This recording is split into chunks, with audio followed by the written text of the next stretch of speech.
school, teaching English and coaching, intercultural training. Again, we have lots and lots of people from a variety of fields, apparently, working in relocation. Yes, that's another field where this may be useful and helpful. Come on, I need to hear from others as well. Give me your feedback here, please. What do you do with it? Expat coaching to prevent burnout. Great, wonderful. So we have several people working in expat work or in relocation work. We have quite a few in training. We have some from academia, at least a few from academia here. Translation, so several people that work with languages. Intercultural management specialists, great. Thank you, Candida. Very detailed information here using Hofstede's dimensions as a management tool, exactly. All right, Anna, who is from SIETAR Spain. Hello, Anna. Cultural awareness only as a warm-up, okay. Yes, and I think a lot of us either use it as a warm-up or in some kind of work, or maybe some of us don't use it at all. If you're one of those who don't use it at all, please tell us that as well. Okay, we have someone else in mergers and acquisitions. Great. Preparing US teams to work with acquired organizations. That's another challenge. Quite a big one, actually, Gillis. And Birgit says she's working with exchange students, especially, well, as an example, Germany and Finland. All right, lots and lots of people here doing this kind of work.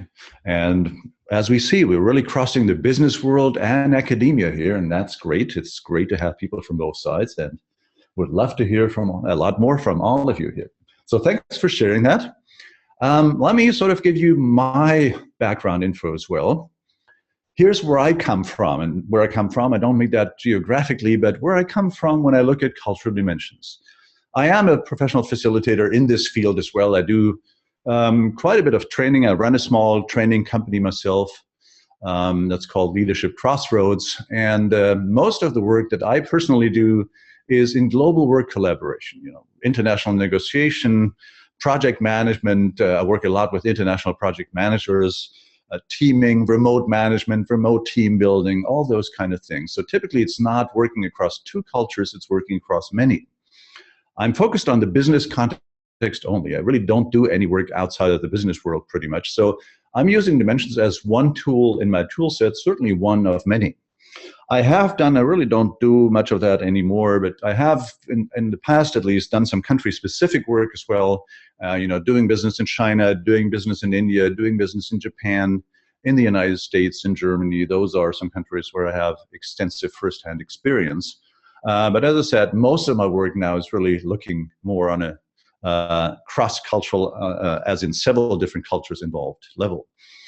I have quite extensive experience and a square butt from flying around the world from a former life, so to speak, as a business VP, leading global business organizations, working in Europe, in the United States, and working very extensively across at least Asia, the Americas, so North and South America, and Europe.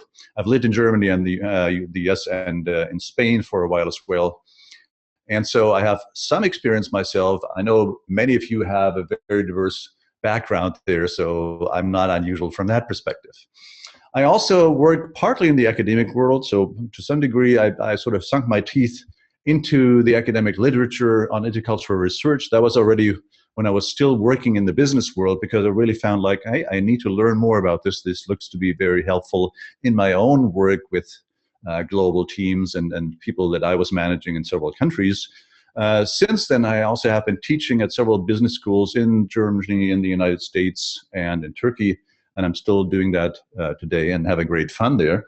And I also wrote two pretty big books, pretty thick books on, one is called The Global Business Culture Guide, and the other one is called Negotiating International Business. And both of those also look, in addition to more generic information on doing business across many different cultures, they also look at specific countries and cover the business cultures of many different countries. Now, in writing that second book, the Global Business Culture Guide, that I published the year before last, actually, I came across this work on cultural dimensions. I tried to include an overview on different cultural dimension models, and I'll be happy to share that overview as well. And I also found that I really needed a discussion on. What are they useful for? Where are their limitations? Where are they okay to use? Where are they not okay to use? And in parallel, I was watching all these conversations and discussions in the SIETAR groups, in the LinkedIn group, for instance. And I found SIETAR, as it is, as a very diverse organization, there are some people who seem to be using these cultural dimensions quite extensively in their own work, as some of you said you're doing. And there are others who seem to think they are of the devil and they're useless and they're not to be used for anything.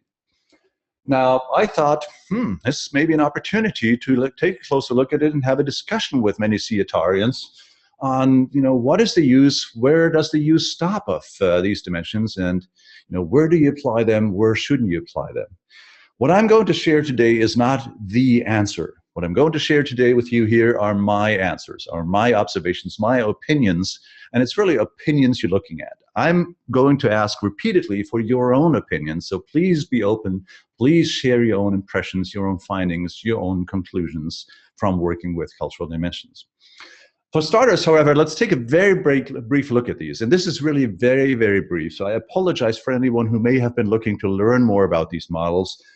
We're not going to have time to take an in-depth look at these. If you're interested, there's a link here at the bottom that has a more extensive presentation that actually comes straight from the book that I just mentioned. And I'm going to show this link only for a short time, but I promise at the end of today's session, you'll see that link again and you'll be able to write it down. And if you're interested, you can simply download that document that's about 20 pages or so, and gives you a complete summary of those cultural dimensions that I covered in the book. Okay, now here are the 6 that I take as examples, because there really are many different models from many different sources. I'm covering only 6 that I'm looking at in today's discussion here, and I'm starting with Edward Hall, who is sort of one of the grandfathers of this field, and came out with some important definitions for aspects such as personal space, poly and multichronicity, high and low context, which are still being used extensively today. And I'm sure some of you are using some of these models as well. The most popular one by far probably is Geert Hofstede's dimensions. Originally, he came up with 5 of them, and then he added the 6th and the 7th one later on in his career. And these are still, as we also saw in the feedback here, these are still being used by many people in our field. Not going to discuss the pros or cons of those right now. I just want to introduce all of those. Next one on the list, Fons Trompenaars, who worked with Peter Williams and others in defining some of his models here, and that also has spanned a fairly extensive model.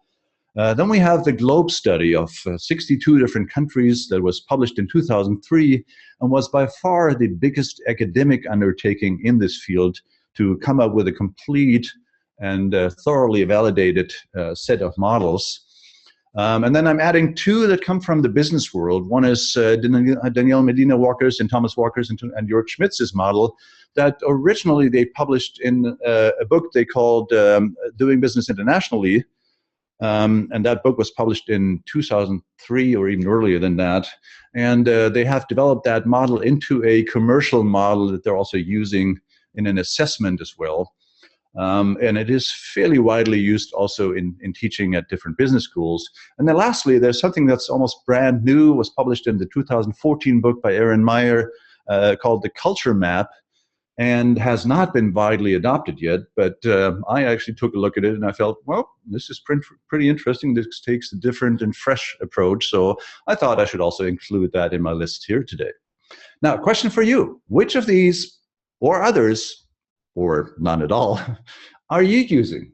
Please use the chat function again to tell us which ones are you using. And you can list more than one. Doesn't have to be just one if your work spans across different models. Very interested to hear from you. What are you using?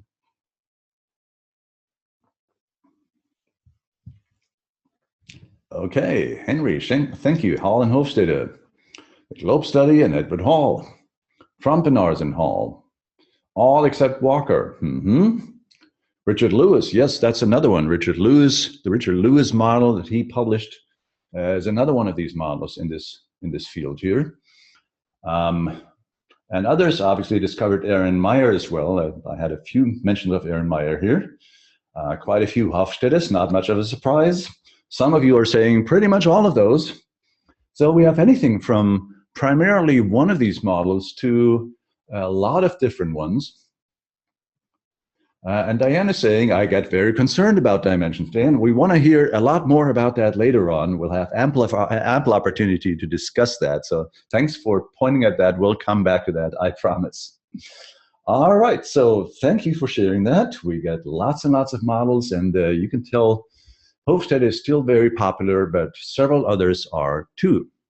Now, I did a brief comparison for myself, and this is not a fully academic, fully validated comparison. This is me sitting down and looking at where did these models come from, how well are they researched, and how practically validated do I consider those. Now, let me start by just looking at what's the context of the model. How was the model created? To the best of my knowledge, and I could be wrong here, so I'm always welcome. You're always welcome to correct me here. But to the best of my knowledge, most of these models are really only validated within a business context, where they were developed in a business context. It was business people who were asked questions, and those questions were the foundation for building those models. So with the exception of some of the work that Edward Hall did and some of the work that the Globe study did, really these models were created only in a business context. My conclusion from that is that there is a risk that they also only apply in a business context, so we need to keep that in mind. Research validation, how extensively were these models researched? Now, again, this is something that I didn't research academically, so I could be slightly off here. My impression is shown in the second column here, where the Globe study clearly has the greatest academic validation. It has been researched with very in-depth approaches and methodologies. Hall, Hofstede, Trompenaars, all of those have done quite intensive work in sort of have an academically valid foundation for their models as well. In case of Walker Schmitz, I simply don't know. I couldn't find any references to it, so this may or may not be a solid academically validated model. I don't know the answer. In Erin Meyer's case, I know she's done some research at INSEAD. She's a professor at INSEAD, and it has some research validation. Again, I don't know the extent of that. I'm assuming it's not as much as the other models, at least not yet. So that means if you look at, how valid is it? On some of those, we have to ask the question, is this solid enough, or can we really depend on it? In others, it looks pretty solid. Now, third question that I'm asking here, and that's the one where I realize I'm moving on very swampy ground, is something that I call practitioner validation. What I mean with that is, when I talk to colleagues in the field, people like you, if I talk to people who actually do international business and get their opinion on this, those who have looked at this, and I also talk to many other people working, internationally in global business. For instance, when writing my two books, I worked with about 70 different reviewers for specific different countries, and so often I got the feedback from those guys in the field, and I'm compounding that into the third column here, my practitioner validation. And you may be surprised by my assessment here. I have some fundamental concerns about the Globe study, and I'll be happy to discuss those with you offline. I have worked myself through the Globe study quite extensively, and I think they've done an outstanding work from an academic validity perspective, but unfortunately they really asked the wrong questions, and as a result of that, they came up with a model that really doesn't prove to be very useful in practical application. When I look at Erin Meyer's work, I don't see anything that I find as practically usable, as practically useful, and as applicable from my own experience, and again, that of many others. So that's the one that I rate the highest here. Now, again, this is biased. Henry or Henri already said, I feel you underestimate Hofstede, and that's probably true. I know there's quite a bit of research around Hofstede as well.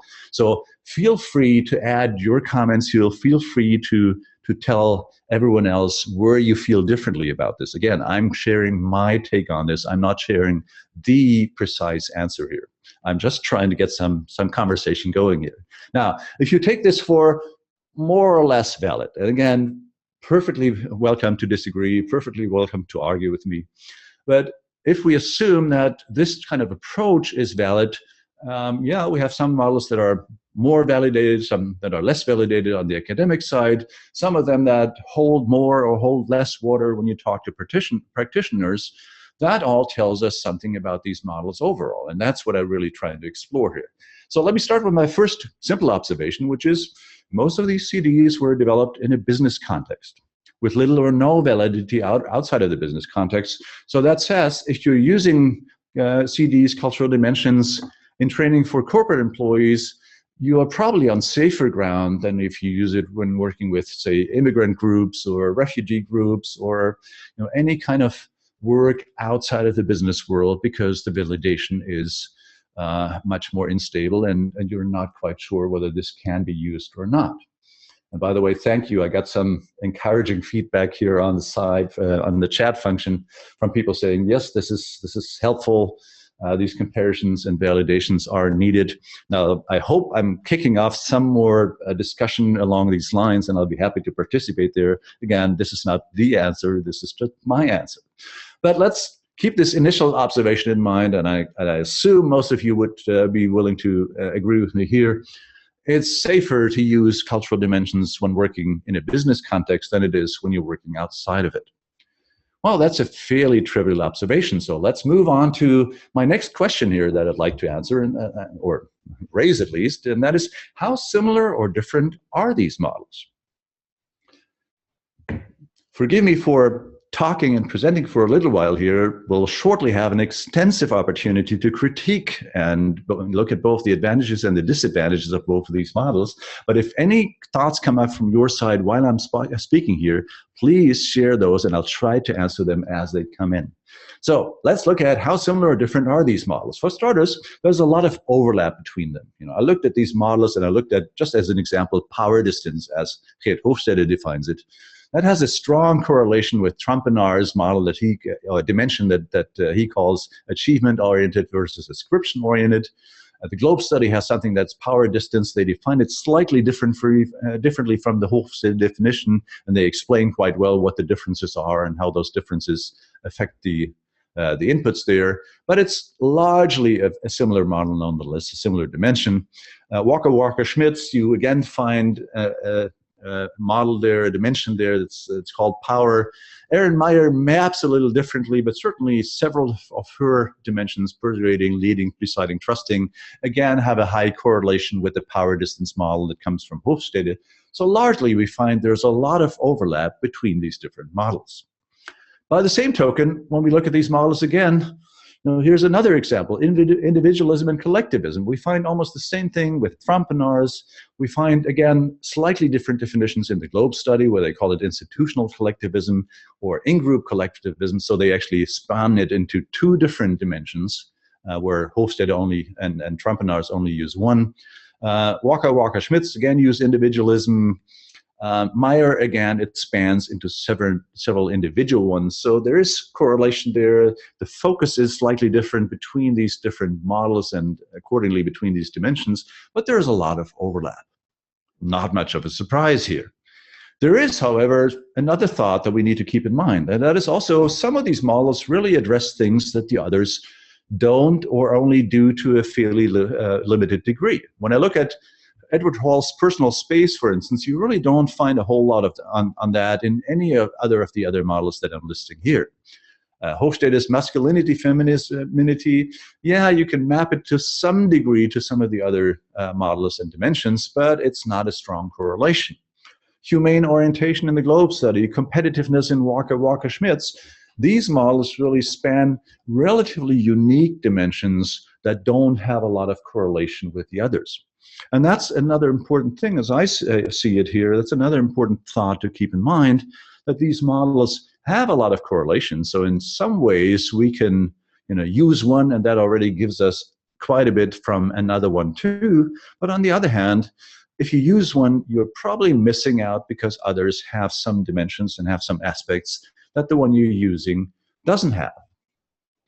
And that is the point that I'm trying to make here. That's another conclusion that I came to, these variances really mean if you only use one specific model, you're leaving out quite a bit.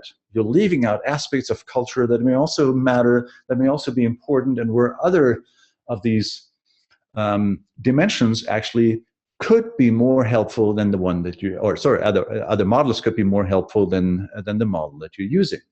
On a side note, I'd just like to point to the comment from Anna here. You know, the name of the dimension, the Hofstede dimension, masculinity and feminism or femininity, reinforces or forces gender stereotypes. And so you got to be a bit careful also about that whole aspect of stereotyping. Thanks, Anna. I'm definitely going to come back to that later on as well.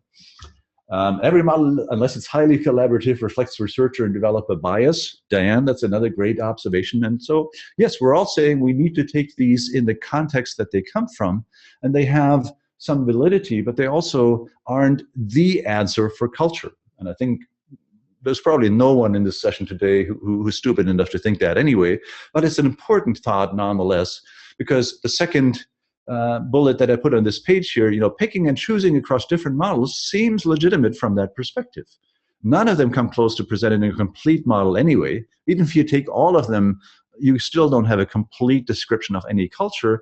But if you pick and choose across different ones, you probably have an opportunity to span a broader field depending on the kind of work that you're doing and the kind of audience that you're working with. And Kirti is saying the same thing here. I tend to use 3 dimensions from Hofstede and combine those with some of the work from Hall. So I think that's a perfectly valid and legitimate approach. Thank you. Okay, now here's the loaded question. Here's where I'm pretty sure I'm going to get lots and lots of feedback from you guys. Where are these cultural dimensions applicable? And where are they not? Let's start with the positives. What's good about these things? Arguments in favor. I'd like to hear from you, and then I'll show you those that I wrote down, but give me your own ones. What do you think is good about these cultural dimensions? Please use the chat function to tell me, why are you using them? What benefit do you see in them? What attracts you to them? Yes, they raise awareness. Thank you, Lawrence. And the awareness part is big. Several people mentioned that. Yes, absolutely. One can name the differences. That's an important point too. It certainly, you know, it gives us something to put our finger on, so to speak. Diane says, teaches knowledge comparing cultures. They don't necessarily help with how to interact. And that's a very important point, I think. They nurture some understanding. They help with dealing with some fundamental questions in communities. And Henry makes a really good point here. I think students can learn very much from that. So it's a great education tool at the same time. They improve flexibility, give great ideas or give some ideas at least of differences. An unemotional way, thank you, Nicola, for that comment, an unemotional way to discuss differences makes them tangible. And that's the great thing, you know, we allows us to explore diversity, allows us to get groups talking, and that exploration and discovery process that is so important when trying to learn about culture, it is a great facilitation tool to do that. So thank you very much for sharing all your points here. It also helps in conflict situations. Yes, it helps you discuss social distance, the comment from Gino before here. So there are lots and lots of uses of these things. Here's my list, and it pretty much says the same thing that you already said. And keep them coming. If you can think of more, just share those with us, please. I'm saying, you know, they translate diffuse descriptions of general cultural characteristics into specific concepts, something I can put my finger on. They also reduce complexity in favor of applicability. So yes, they are sometimes oversimplifying, as long as I don't fall for that and make it into something that becomes a real weakness of my work, that can actually be an advantage. And they certainly, and that's one of the reasons why people use them a lot, they are the best tool we probably have to allow for comparison and analogies between different cultures. And we had some more here, helping understanding even the own culture. Thank you, Abraham, for that. And Lauren says, to show students how categorizations are done. Yes, how do you put people in boxes? And I think, Lawrence, you're saying, well, we don't want to put people in boxes, but we start by discussing how you put people in boxes, and then you start a discussion on how do you avoid that? How do you make it into something meaningful? So that's how I read your comment here. Monica agrees with that. Diane does as well. So thank you for sharing that. All right. Now, there are some reasons to be concerned about these cultural dimensions as well. For one, there are a lot of trends in this world that makes it harder to really use these cultural dimensions. We have a much greater mix of cultures in almost any country that we're looking at. We have all these multicultural biographies, global nomads, people moving from one country to another and then to a third one and a fourth one. And so we get lots and lots of biographies that really don't fit the research work that has been done when these cultural dimensions were developed, because these people may be somewhere between cultures, so to speak. We also find that global networks, social media, whether it's Facebook, Twitter, LinkedIn, all those things connect people and somehow mean that the values and the behaviors, the practices are changing accordingly. All that means there's greater change, there's faster change, and there's probably also greater tolerance for doing things differently. So some of the things that these models, these cultural dimensions historically told us may no longer be true. And some of you already had some comments here as well. I feel the degree of exposure to foreign cultures is wildly overestimated. Okay, Henry, that's a great comment. Thank you for that. And I tend to agree with you to a large degree here. I'll come back to that thought if you allow a little bit later. Let me go to my page here about arguments against cultural dimensions. And I'll start by listing mine, and then I'd like to hear all of those you'd like to add to that list. I've been listening, as I said, to the discussion in the LinkedIn group, the interculturalist group on LinkedIn, and other discussions. And quite a few of these arguments come up time and time again. One of them is that it's an outside perspective, an ethic perspective, as it's called in academic research, rather than inside-out perspective. So it doesn't really describe culture from the inside experience. It just takes a look from outside, which can be very misleading. It identifies averages that say nothing about an individual. And they also apply, as we already said, only in a business context.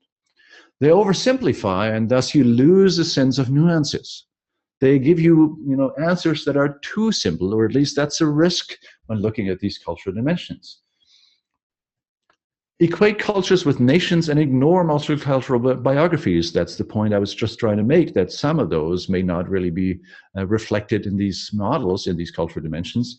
And they overlap and cross-correlate such that individual CDs cannot be interpreted in isolation. They're not defined that sharply and precisely anyway. And I already saw some other comments from you here. At least it's very black and white, as Monica said. It leads to prejudices. Rosella said that.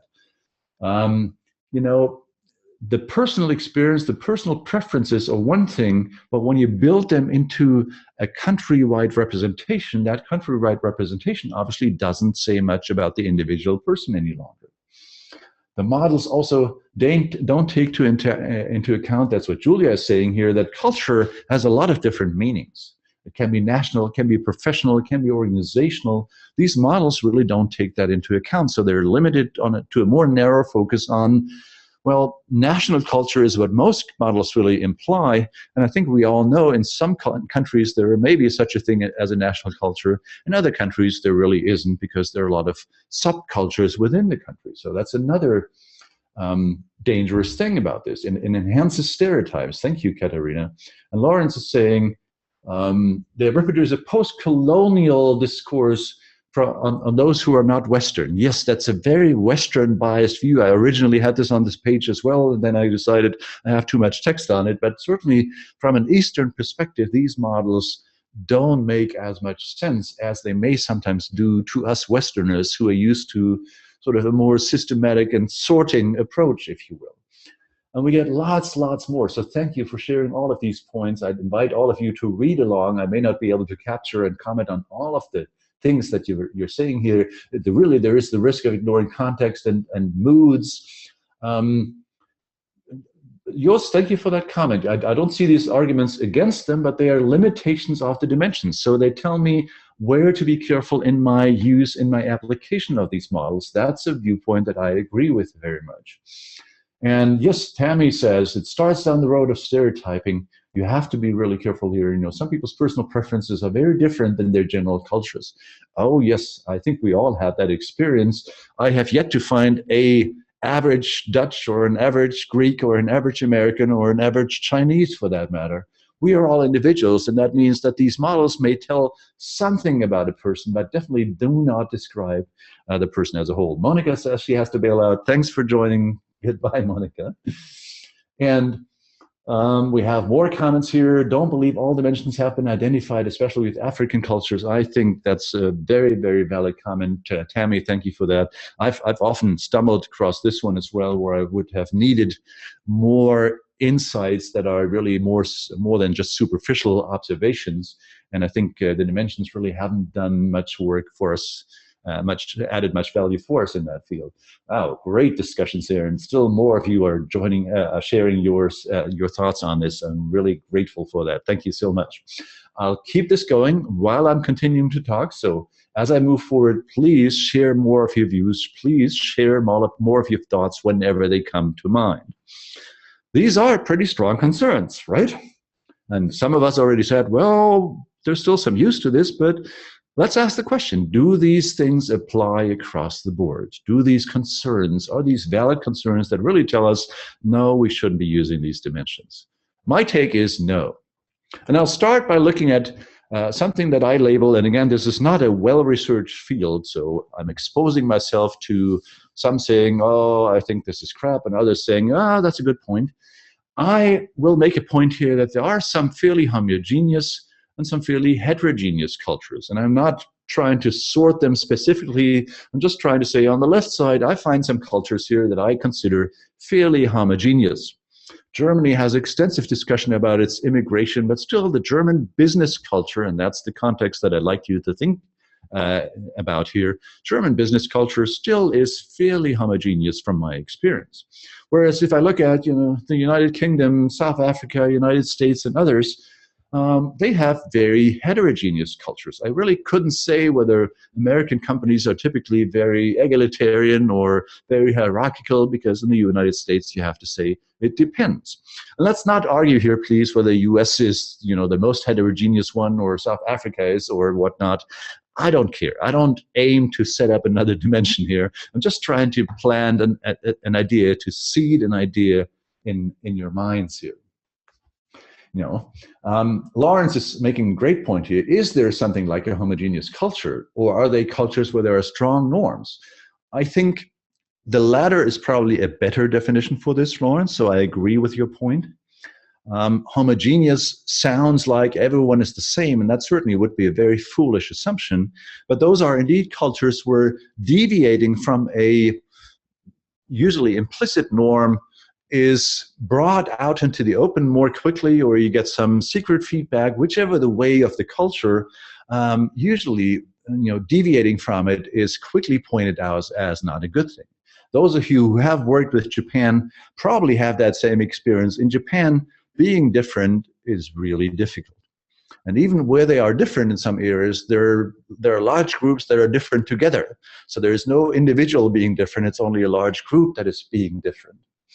So if you allow this thought of, yes, there are some cultures that are more homogeneous, or let's say have stronger collective norms, and others that are more heterogeneous or have looser collective norms, then when I thought about this, I felt, okay, that means I see a graph that looks pretty much like this here in how useful or not useful cultural dimensions will be. Cultural dimensions capture averages for a culture. If cultures are very homogeneous, or let's use this language again, if they have very strict norms, that means what the cultural dimensions tell me is probably pretty close to the cultural norm in that country. And that means if I share that with others, they learn something about the cultural norm, and that's useful. If I take what the cultural dimensions tell me about a highly heterogeneous culture here, take the United States, maybe that model really doesn't tell me much, because it depends on the specific group, the specific individuals that I'm working with in this culture. So my conclusion here is actually, for some cultures, these models are a lot more useful than for others. When I work with Japan, why would I not use cultural dimensions? They add a lot of value.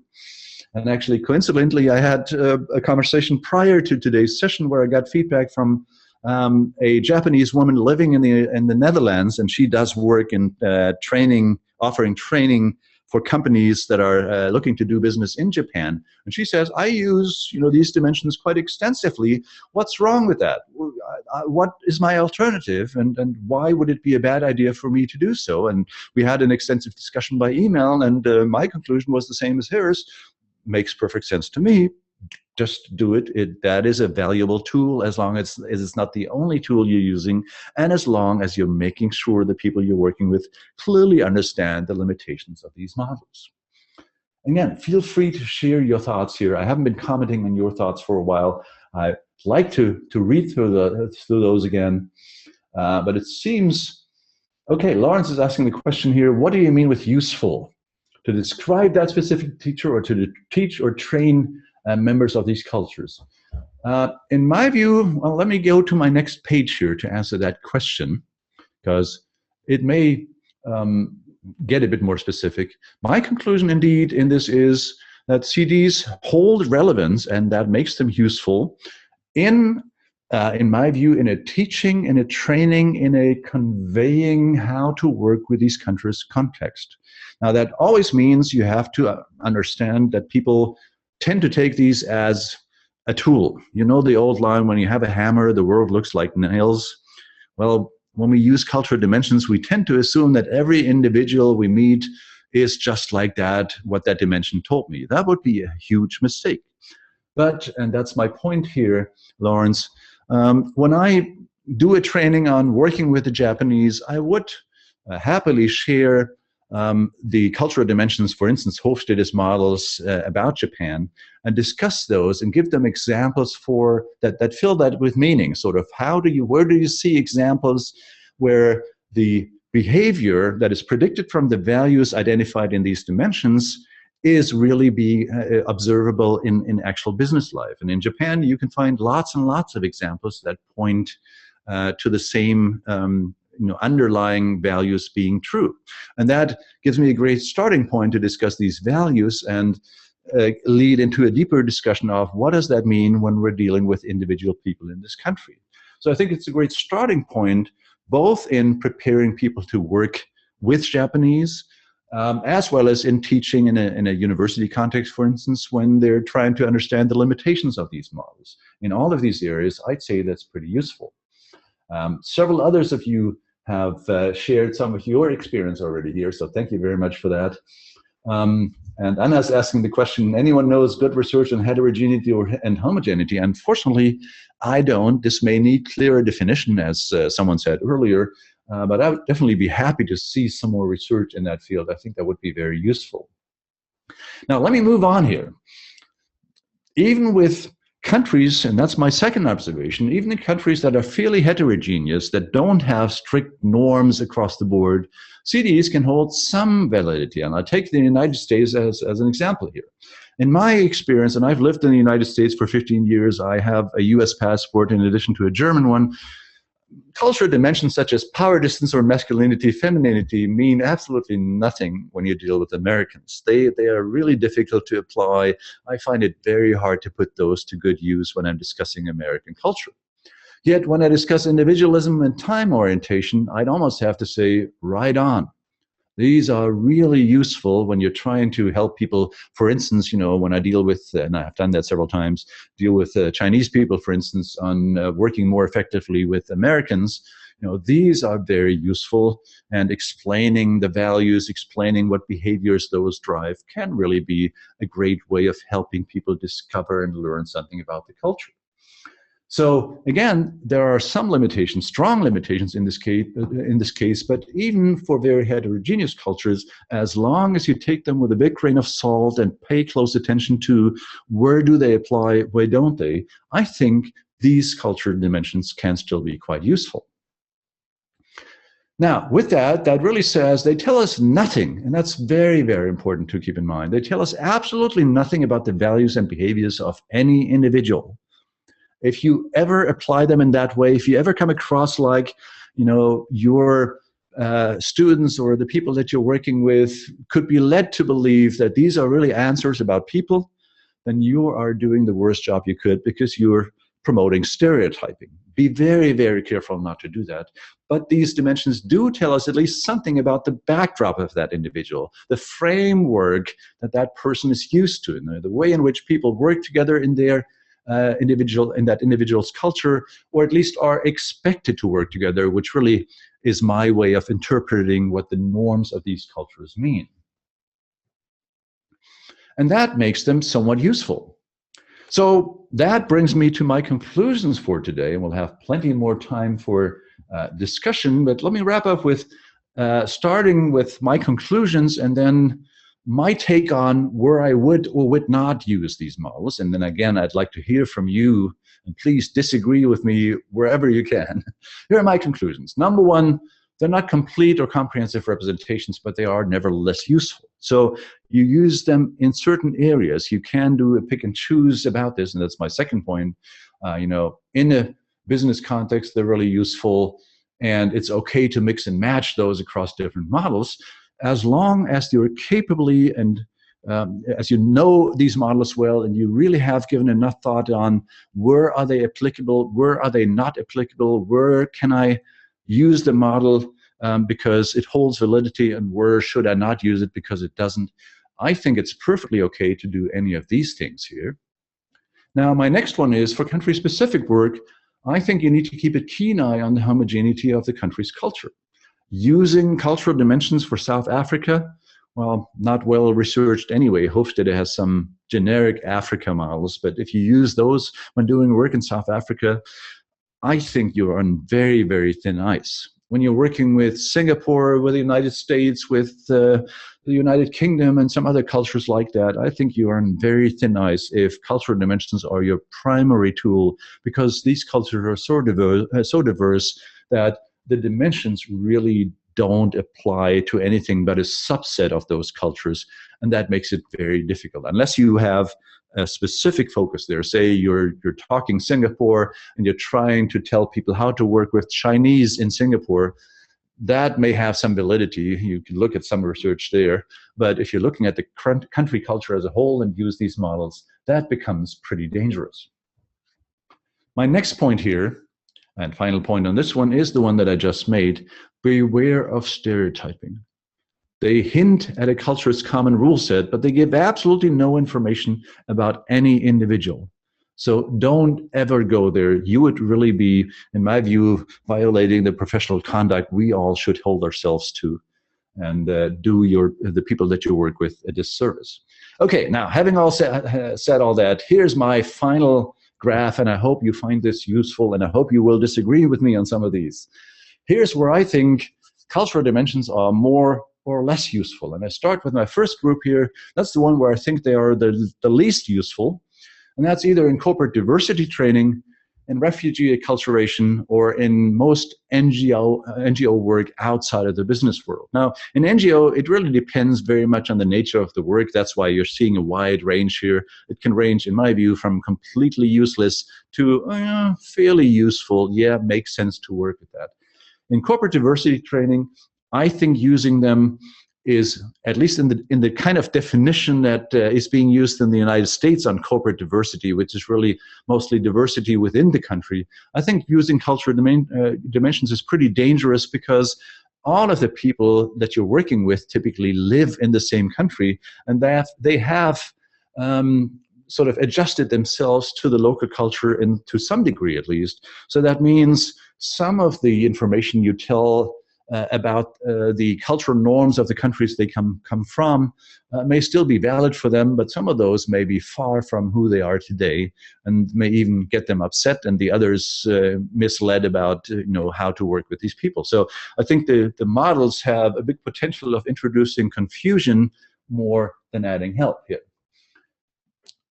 When I look at the second space here, I'll come back to your comments in just a minute, so allow me to walk through this page, and then I'll take a look at all the great comments that you have. My second space here is expatriate preparation and executive coaching, and I think in both of those fields, they definitely have their place, but again, you want to be very careful. It can be almost useless, and that largely comes back to some of the comments I had about homogeneous and heterogeneous cultures. So it depends very much on who are these people that you're preparing or that you're coaching? What is their work context? Who will they be working with? What kind of cultures are they working with? So these can be fairly useful, but there is definitely a need to be careful and evaluate carefully when to use them, when not to use them. And then there's my final group here. And that final group consists of three aspects again. One is country-to-country team or leadership training, really when it's, across two different countries. You're doing training for a German group working with Japan. Well, I think cultural dimensions can be very useful here. You're doing a training for an American group working with India. I think you want to be very careful because both of these cultures are very complex, very diverse, very heterogeneous. The models can be somewhat helpful, but if they're your main tool, I'd say you may be misleading a lot of your audience. So it depends very much, and that's why I'm showing a very wide spectrum here. In the business world, where I find these models to be most useful, and I use them heavily, is in multicultural team and leadership training. So in other words, when you really have people working across many different countries in a business context, and often you even have people who hardly ever see these people, they work only remotely. My experience simply says, for starters, there is no other really good tool for that business context. So these dimensions are by far the most powerful tool you have to use here if you want to be more than anecdotal about specific countries. And the second one is having the kind of discussion that I have today with a group like that really helps getting them on a path of discovery and getting them to think more broadly beyond the stereotyping. The risk is obviously that some of them take them as answers, take them as, okay, here's my answer, here's how I need to work with Indians and Japanese and so on. But if you do a good job in facilitating that kind of exploration, I think it is possible to start with these models, but end at something that says you have to go way beyond the model and really explore the specific group and the specific individuals with whom you're working. And lastly, I think these dimensions are great in academic teaching, even if nothing else than to say, here are the limitations, here are the dangerous aspects, here's where you need to think beyond these models. So it's a great way, as someone said earlier, of starting with a certain categorization and then helping people learn how to look beyond that categorization. I teach a class on cross-cultural management, and an extensive part of that is exactly that discovery process with my own students. So I find that very useful. All right, let's look at your comments, and please keep them coming. I apologize to anyone where I'm not looking at the comment and I'm not really focusing on that. I'm sure all of you are looking at this as well. So let me look at some here. Diane said, great discussion, and one that so needs to occur regularly.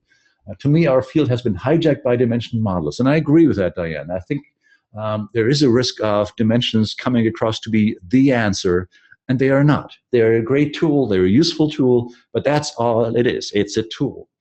We need to help people learn to interact, to develop skill, and knowledge is a starting place, but doesn't aid teaming necessarily. Couldn't have said that any better. Thank you very much, Diane. All right, let's look at someone else here.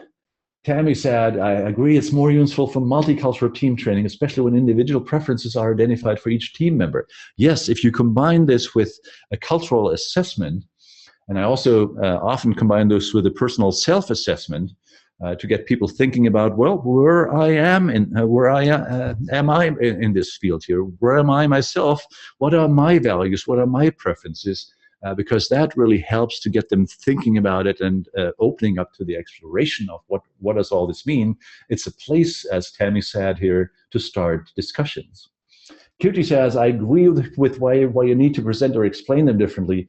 You need to get people to think more about themselves first than about the other culture. And again, that's the same point. It looks like we're violently agreeing here. Lawrence, I'd be interested in hearing more from you. You say academic teaching with cultural dimensions.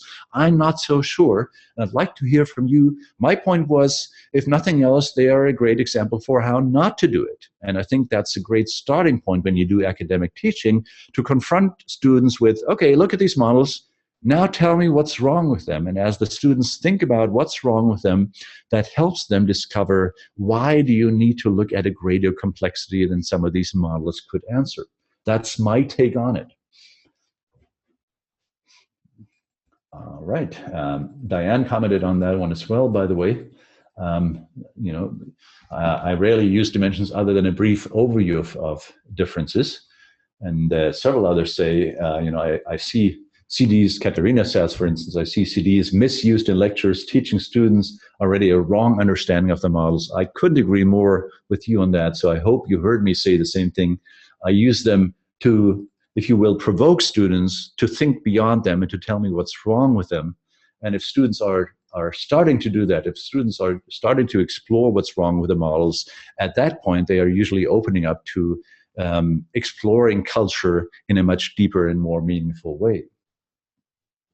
And let's see what Lutz said here. CDs might trigger the right questions to find out how an individual ticks and how to deal with that with these particularities. And I agree with that, Lutz, but only as long as you really realize it's only a starting point. Don't take the CDs as the answers. So they're only, as you say, questions, and I think that's a great and valuable point.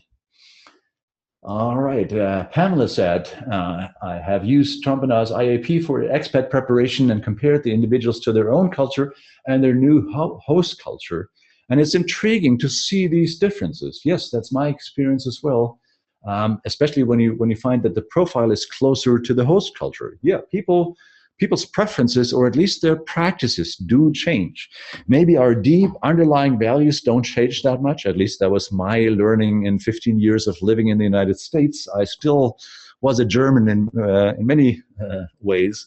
But when you look at practices, you're absolutely right. Your observation is right on here. Thank you so much for sharing that. All right, and we're getting great additional comments here. Let me quote Anna here. I have the impression in intercultural training literature that there's not enough talk about self-awareness in terms of dealing with differences, emotional intelligence and identity. Oh, I agree with that, Anna. Yes, self-awareness is the biggest challenge that I find, and I think it is probably the biggest challenge for ourselves when we do our job, whether it is academic teaching, whether you're doing training, whether you're coaching or preparing people for assignments, whatever it is, getting them to be self-aware and helping them get to the point where they start their discovery about themselves, and then only when they really know about themselves, start the exploration of others. That is the biggest part and the most important responsibility that we really have. So thank you for sharing that. Any final thoughts? We have a minute or two left, and I'd really like to thank you for joining me today. And we still have 78 people here, so this is really great. George, haven't heard from you yet. More practitioners come from IDD and cultures, and for them it is hard to understand how to combine the dimensions to explain the case of the behavior. Yes, George, that is very true. It does take quite a bit of sinking your teeth into this. And that's why, before I forget, I promised to give you this link again. This link shown at the bottom of this page here, that's the link where you can download my overview that comes from a book here on cultural models. I put that on my website for free. So if you're interested, that just gives you a more in-depth summary. It doesn't really give you a full exploration, and that exploration is a much deeper process, as I'm sure all of us know, but at least a little bit more knowledge as a starting point for that exploration. So I hope this is going to be helpful. Carla says, CDs are binary and use the logic of the opposite.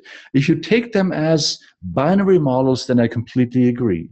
I have stopped using them as binaries. I take them as extremes on a spectrum. I take them as, you know, extreme behavior here is like that, extreme behavior on the other side of the spectrum is like that, but nobody in the real world is extreme. So let's look at the real world. Let's see how some of these influence values and behaviors, and that makes them more valuable, I think. All right, looks like some of you have to bail out now, so it's probably time to say goodbye. So let me just say this one more time, and I'll turn on my camera again so you see my ugly face one more time. Thank you very much for your great thoughts, your great participation in the session today. I hope you found it useful. I'd really like to thank Saskia with SIETAR Europe as well for setting this up, facilitating it, and getting me started here. Thank you so much. All of you have a great, whatever's left of the afternoon, and a great evening. And I hope to talk to you again in some future session. So thank you a lot. Goodbye, and keep in mind the recording from this session is going to be available on the SIETAR website. And let me just show my final page. The link is still at the bottom. If you have any additional thought, any comments for me, my email address is showing here. So feel free to contact me. I'll be happy to answer whatever I can. Just forgive me, there's a packed suitcase right next to me here, and I'm heading out to Warsaw for I'm actually going to be on the jury of an international negotiation competition in Warsaw over the weekend. So forgive me if you don't hear back from me at least until Monday, possibly even Tuesday. But I'll definitely be happy to answer any additional thoughts, comments, questions, whatever you might have. So I'm looking forward to hear from you. And with that, thank you so much. I'll keep this on the screen for a little longer, but otherwise, this is the time to say goodbye. Thank you. Bye-bye. Thank you, Lothar. Have a nice trip, and I hope to see you all participants at our next webinar on June 27th. It's a Monday at 5 o'clock, and yeah, hope you enjoyed this great conversation and this great webinar, and you can find the record at the YouTube channel from SIETAR Europa. Thank you, everyone. Have a nice day, and all right. bye. Bye-bye.